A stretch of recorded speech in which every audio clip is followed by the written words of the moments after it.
Assalamualaikum warahmatullahi wabarakatuh. Bagaimana kabarnya hari ini? Alhamdulillah semua baik ya. Mari kita awali pembelajaran pada pagi hari ini dengan berdoa terlebih dahulu. Berdoa dimulai. Amin amin ya robbal alamin. Berdoa dapat diakhiri. Sebelum kita memulai pembelajaran pada pagi hari ini, kita absen terlebih dahulu ya. Bagi siswa yang Ibu panggil, silahkan angkat tangan dan bilang hadir. Abdul, ya ada. Ani, ada. Anissa, ada. Ardi, Ardi tidak ada. Tidak hadir hari ini. Ada yang tahu di mana Ardi? Tidak. Oke. Kemudian Bayu? Bayu ada. Jadi hari ini kita akan belajar mengenai unsur-unsur di dalam cerita fantasi. Ada yang tahu di dalam cerita fantasi terdapat unsur apa saja? Iya, adanya keanehan, keajaiban, dan kemisteriusan. Kemudian, adanya tokoh yang unik. Iya, betul. Kemudian, menggunakan berbagai tema. Ya, terus, alur, ide cerita atau tema, bersifat fiksi, dan bahasa. Di sini Ibu akan menjelaskan mengenai unsur-unsur yang telah kita sebutkan tadi. Yang pertama adanya keajaiban, keanehan, dan kemisteriusan. Di dalam cerita fantasi mengungkapkan hal-hal mengenai supranatural, kemisteriusan, dan gaib yang tidak dapat kita temukan dalam dunia nyata. Cerita fantasi itu bersifat fiksi atau dunia imajinasi yang dibuat oleh pengarang, sehingga hal-hal yang tidak mungkin terjadi di dunia nyata bisa saja terjadi di dalam cerita tersebut. Kemudian yang kedua, tokoh unik. Di dalam cerita fantasi banyak terdapat tokoh utama yang memiliki keunikan, kekuatan, atau keajaiban. Contohnya dalam cerita Superman, di mana tokoh utama memiliki kekuatan sehingga bisa terbang, bisa mengangkat benda-benda yang berat. Contohnya mobil, kereta, dan lain-lain. Kemudian menggunakan berbagai latar atau lintas ruang dan waktu. Dalam cerita fantasi digunakan latar yang bisa menembus ruang dan waktu. Contohnya dalam cerita Guardian of the Galaxy, yang mana latar dalam cerita tersebut adalah planet Jupiter di masa depan. Jika kita berpikir secara rasional, tentunya hal ini tidak mungkin. Karena apa? Karena di planet tersebut tidak ada udara sehingga manusia tidak bisa bernafas. Namun seperti yang sudah Ibu katakan di awal, bahwa di dalam cerita fantasi hal-hal yang tidak mungkin terjadi di dunia nyata bisa terjadi dalam cerita fantasi tersebut. Kemudian untuk ide cerita atau tema, ide cerita terbuka terhadap daya khayal penulis sehingga tidak dibatasi oleh realitas atau kehidupan dalam dunia nyata. Ide juga berupa irisan dunia nyata dan dunia khayal yang diciptakan pengarang. Ide cerita kadang sederhana namun mampu menitipkan pesan yang menarik. Tema-tema yang biasa digunakan seperti supranatural, futuristik, dan gaib. Kemudian bersifat fiksi. Cerita fantasi seperti yang kita tahu bersifat fiksi, di mana dunia fantasi diciptakan oleh pengarang dan biasanya dibumbui oleh kejadian-kejadian yang tidak masuk akal, seperti adanya keajaiban, dan yang lain-lain. Kemudian untuk bahasa, penggunaan sinonim dalam emosi yang kuat dan variasi kata cukup menonjol. Bahasa yang digunakan variatif, ekspresif, dan menggunakan bahasa sehari-hari atau tidak formal sehingga mudah dipahami. Untuk alur sendiri merupakan tahapan cerita dari awal hingga akhir. Di dalam cerita fantasi biasanya alurnya sama, yaitu diawali dari pengenalan atau orientasi, kemudian rangkaian peristiwa atau komplikasi. Di dalam komplikasi ini biasanya tokoh utama mengalami masalah, dan yang terakhir diakhiri dengan resolusi atau penyelesaian. Nah, itu tadi yang bisa Ibu jelaskan. Apakah ada pertanyaan sampai di sini? Iya, Risa, silakan. Ya, Risa bertanya, apakah semua latar dalam cerita fantasi itu tidak ada dalam dunia nyata? Ada yang bisa membantu menjawab? Iya, jawabannya adalah tidak ada. Meskipun ada kemiripan, contohnya di dunia nyata ada pasar. Nah, di cerita fantasi juga diceritakan latarnya ada di pasar. Namun di cerita tersebut tidak diceritakan lebih lanjut itu pasar di daerah mana, di desa mana, sehingga hanya menunjukkan latar pasar tanpa menyebutkan rincian-rinciannya, sehingga tidak bisa dikategorikan bahwa itu ada di dunia nyata. Yang lain ada pertanyaan?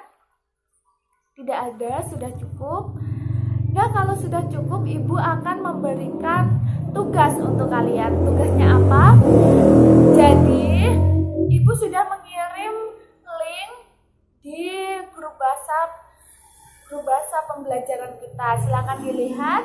Jadi di situ silakan diakses. Nanti di situ akan terdapat contoh video cerita fantasi. Nah, silakan dicermati dan dicatat unsur-unsur yang ada dalam cerita tersebut. Unsur-unsurnya ada apa saja? Yang dicari ada tema, ada tokoh penokohan, latar, dan alur, serta tunjukkan buktinya. Dari sini apakah ada pertanyaan? Iya, silahkan. Oh, jadi teman kita bertanya, apakah mencatatnya bisa di media handphone atau laptop? Nah, Ibu perjelas ya, untuk mencatat silahkan dicatat di kertas atau buku. Seperti itu, bisa dipahami? Kalau bisa, Ibu akan memberikan waktu 15 menit. Silahkan dicermati dan dicari unsur-unsur yang terdapat dalam cerita tersebut. Selamat mengerjakan. Nah, bagaimana? Apakah semua sudah mencermati videonya? Sudah ya? Jadi sebelum kita membahas mengenai unsur-unsur apa saja yang terdapat dalam video tersebut, Ibu ingin menanyakan kejadian ajaib apa yang dialami oleh tokoh utama. Iya, betul sekali. Jack mendapatkan sebuah kacang yang bisa tumbuh sampai ke langit. Kemudian, ya, Jack memanjat pohon kacang sampai ke langit ya. Kemudian Jack bertemu raksasa dan mendapatkan ayam bertelur emas. Ya. Kemudian kita akan membahas mengenai unsur-unsur tema, tokoh penokohan, kemudian alur dan latar. Nah, di sini Ibu akan memanggil satu nama dari siswa. Bagi siswa yang namanya dipanggil harap segera menjawab pertanyaan dari Ibu ya. Yang pertama kita akan membahas tema. Apa tema dari video cerita animasi tersebut? Ayo, Riko silahkan. Apakah teman-teman yang lain setuju jika temanya adalah keluarga yang miskin?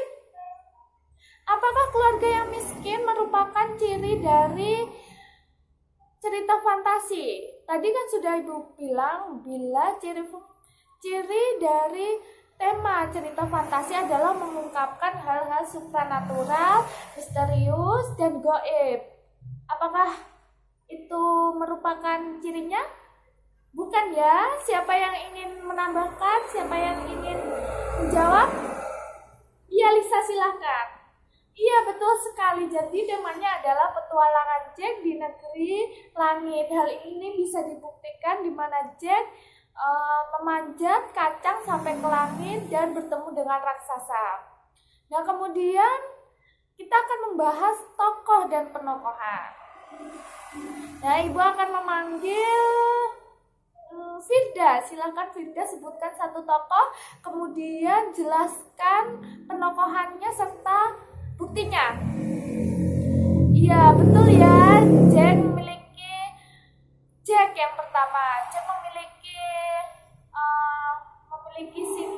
watak yang polos. Hal ini bisa dibuktikan Jack mau memberikan sapi hanya untuk 5 butir kacang. Kemudian baik hati. Ya, dia mau disuruh ibunya, dia langsung berangkat ya. Kemudian pemberani. Ya, hal ini dapat dilihat Jack berani melawan raksasa yang ukuran badannya lebih besar berkali-kali lipat dari badannya. Kemudian yang kedua, silahkan Eric. Iya. Iya, betul ya. Apakah ada jawaban yang lain? Tidak, semua setuju ya. Jadi yang kedua ada Ibu Jack. Ibu Jack ini pemarah. Hal ini dapat dilihat saat Jack pulang dengan keadaan dia tidak membawa uang, malah membawa 5 biji kacang. Ibu Jack sangat marah dan melemparkan 5 biji kacang tersebut keluar rumah. Kemudian siapa? Ayo, Ani, ya silakan. Iya, pembeli. Bagaimana? Apakah semua setuju? Jika pembeli baik hati dan suka menolong? Iya, apa buktinya? Iya, di situ terlihat bahwa pembeli memberikan 5 butir kacang ajaib untuk sapinya Jack. Kemudian siapa tokoh yang terakhir ini? Silahkan Abdul. Ya, raksasa. Bagaimana tokohnya?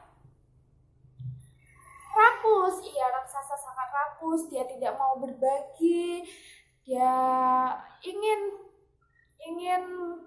menjadikan telur-telur itu miliknya sendiri. Dia tidak ingin berbagi dengan orang lain. Kemudian untuk latar. Nah, latarnya silahkan Anissa. Ya. Rumah Jack. Iya, betul sekali. Jadi pertama dijelaskan bahwa keadaan rumah Jack itu bagaimana, itu dapat dilihat ya pada bagian awal video. Untuk selanjutnya silahkan Bayu. Iya Pak, semua setuju bila latar tempatnya ada di pasar. Iya Risa, silahkan. Iya, betul sekali. Jadi tidak di pasar ya, melainkan di jalan. Karena apa? Jack sedang menuju ke pasar, tapi di jalan ia bertemu dengan pembelinya. Jadi dia tidak jadi ke pasar dan pulang. Kemudian untuk latar selanjutnya silahkan Eric. Ya, semua setuju ya, ada di awan atau di langit. Hal ini dapat dilihat di mana saat Jack setelah menaiki pohon kacangnya, ia sampai di langit. Kemudian latar suasana, silakan Yoga. Ya, latar suasananya menegangkan ya, karena Jack harus melawan raksasa yang sangat besar. Kemudian latar waktu, silahkan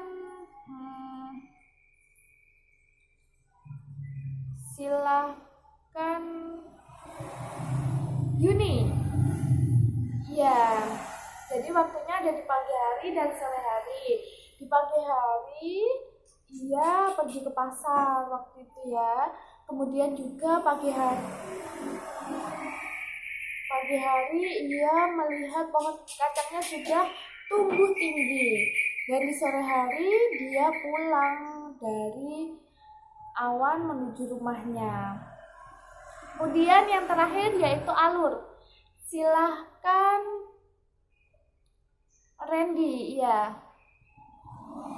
Silahkan dijelaskan kenapa kok maju, orientasinya mana, komunikasinya mana, dan resolusinya mana.